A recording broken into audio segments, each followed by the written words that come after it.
Europe 1. Punchline, Laurence Ferrari. On se retrouve dans Punchline sur Europe 1 avec Jean-Claude Dacier en pleine forme. Bonsoir Jean-Claude. Bonsoir. Alexandre Chevaux du service politique d'Europe 1. Bonsoir Alex. Bonsoir. Nous sommes avec Gilles Montré, essayiste, présidente d'Electis. Bonsoir. Gilles et Guylaine Nottenheimer de Challenge. Bonsoir. Bonsoir ma chère. On va parler des grandes manœuvres électorales en ce moment pour les législatives. Ça négocie à gauche, ça négocie à droite. On va voir que du côté de la France insoumise, il y a donc eu un accord qui a été scellé avec les communistes, mais que ça coince toujours avec le Parti socialiste. Écoutons Manuel Bompard de la France insoumise. Ce sera ce soir ou jamais. J'espère que d'ici la fin de la journée, en tout cas c'est la deadline qu'on s'est fixée, on soit en capacité d'aboutir. Le ton de notre échange est cordial, mais il y a des points de blocage, on ne va pas le contester, et il y a des points qui, pour l'instant, nous empêchent de conclure tout de suite. Donc voilà, on va essayer d'utiliser l'après-midi pour les lever. Après, la campagne, il faut un moment la commencer aussi. Et on a une convention législative qui est prévue samedi, pour pouvoir la préparer ensemble dans des bonnes conditions, et c'est ce que l'on souhaite. Ça nécessite d'avoir un petit peu de temps aussi. Donc oui, il faut que ça se termine d'ici la fin de la journée. Voilà pour Manuel Bompard de la France insoumise. Alexandre Chevaux, on sait sur quoi ça achoppe avec les socialistes? C'est des points de programme ou c'est juste le nombre de circonscriptions allouées? A priori, c'est plus le nombre de circonscriptions. Sur le fond, on sait qu'ils sont d'accord. Retraite à 60 ans, SMIC à 1400 €, abrogation de toute une série de lois, loi El Khomri, loi sécurité globale, voilà.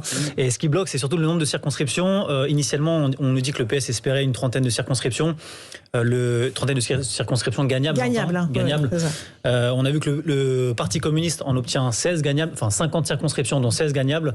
Et la France insoumise est en train de pousser pour que le PS ait un petit peu moins de 30 circonscriptions.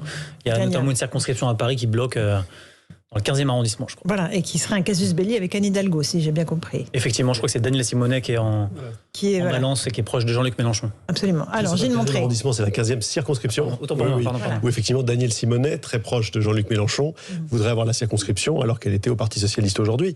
Alors, en fait, on a tout dit. Ces discussions Daniel Simonet, elle était au Parti socialiste? Non, elle est LFI, elle est proche de Jean-Luc Mélenchon. Et aujourd'hui, cette circonscription est au Parti socialiste. Okay. Et donc, LFI, la France insoumise, voudrait la récupérer. Et quand on a dit ça, on a tout dit sur les discussions qu'il y a avec les trois partis depuis 10 jours. Non, mais c'est terrible. Que des discussions de circonscription.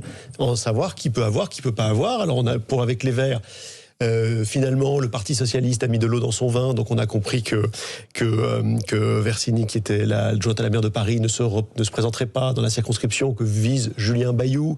Donc ça pourrait faciliter, à l'inverse, l'accord avec le PS. Il ne s'agit que de ça. Il ne s'agit que de ça. C'est terrible. Et donc, à se présenter devant les Français à un moment où il y a eu un rejet massif de ces combines politiques, il n'y a pas d'autre mot, alors qu'il y a des divergences majeures de programme. Sur le fond. Sur le fond. Donc on a un accord nucléaire, aujourd'hui. on en parle du nucléaire. Voilà, LFI, PCF, on ne parle pas du nucléaire. Il est carrément sorti. Voilà, Europe Écologie Les Verts avec LFI, la laïcité. Et l'islam et l'islamo-gauchisme. De système fondamental, c'est-à-dire du part ce type d'accord, les Français ne le comprennent plus, et par ailleurs notre système qui pousse, qui oblige à ce genre d'accord, parce qu'on a encore ce scrutin majoritaire, fait que Emmanuel Macron avait plaisanté sur la carpe et le lapin. Je ne sais pas quels autres appariements hétéroclites on peut trouver, mais dans n'importe quelle démocratie digne de ce nom, ces accords interviendraient après. On se fait élire sur ses convictions, et ensuite on se met d'accord pour gouverner. Les coalitions. Guylaine Nottenheimer. Oui, c'est terrible, et je pense que c'est pas forcément un très bon pari. Regardez, Jean-Luc Mélenchon, à la dernière présidentielle, l'avant-dernière, il lui manquait 600 000 voix. Donc il a complètement changé son logiciel et il est devenu islamo-copain. Meilleur défenseur des musulmans, proche d'un certain nombre d'indigénistes qui d'ailleurs ont créé Victoire, Jean-Luc Mélenchon a changé, etc. Ce qui a inquiété d'ailleurs beaucoup les socialistes.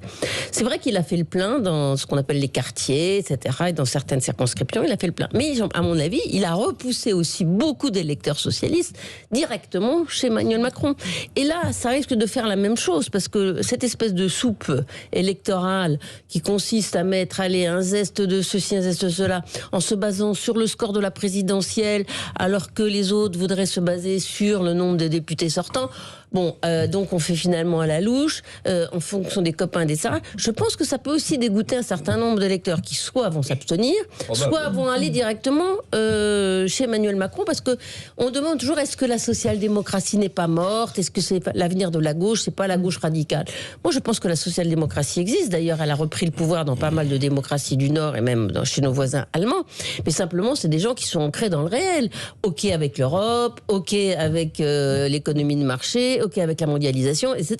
Là, on est quand même dans un pays, dans un pays de fous, quoi, où on dit non, on sort pas de l'Europe, mais enfin, on s'exonère des lois qu'on veut. On désobéit. Ouais. On désobéit quand on veut. Ah bon, mais alors, quand les Espagnols diront, ah ben non, on n'est pas d'accord avec cette loi-là qui interdit les pesticides, nous, on va mettre plein de pesticides, ils diront quoi?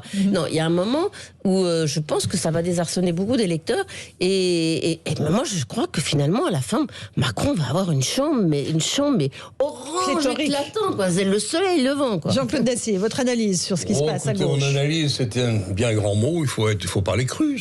On est en pleine tambouille électorale où chacun va essayer de se sauver en espérant avoir X élus pour le Parti communiste. Ils en avaient combien? 11, 12, ils en espèrent combien? 16. 13, 14, 16 pour pouvoir faire un groupe. Oui, attendez, elles ne sont pas encore toutes engrangées. Je vous le dis qu'ils en espèrent. Mais quand vous voyez Fabien Roussel, pour lequel, j'ai quelques compassions, venir baiser l'anneau, serrer la main de l'ancien trotskiste Mélenchon, vous vous dites que décidément... Ancien socialiste plus que trotskiste. Oui, enfin, il a quand même commencé sa carrière comme trotskiste. Jospin aussi. Eh ben oui, je suis d'accord. Il a fait 25 ans de socialiste. Il est plutôt ancien socialiste. Je dis simplement que la gauche, les communistes, il y a encore peu de temps, ne supportaient pas d'avoir quelqu'un sur leur gauche. Là, non seulement ils ont quelqu'un sur leur gauche, mais ils vont venir lui embrasser les mains en espérant, c'est quasiment fait. La fusée blanche est sortie et ils espèrent avoir, on verra ce que diront les électeurs. Pour les socialistes, je suis d'accord, c'est encore plus grave. Ouais. Parce qu'il y a quand même un certain nombre de sociodémocrates qui ne voudront pas de cet accord. Le Premier ministre sortant, le dernier, comment s'appelle-t-il, vient de dire que si... Bernard Cazeneuve. Vient de dire que si cet accord était signé à sa déclaration... Il quitterait le Parti socialiste. C'est lumineuse, mais il me semble quand même... Alors qu'est-ce qu'il dit exactement? Avoir compris que si l'accord était signé ce soir... Il quittera le PS en cas d'accord avec la France Insoumise. Il quittera le PS. Bon, ça me paraît quand même relativement clair. Clairement. Et il y en a d'autres qui vont... Le Foll a déjà dit ce qu'il pensait de tout ça. Cambadélis a déjà dit ce qu'il pensait de tout ça.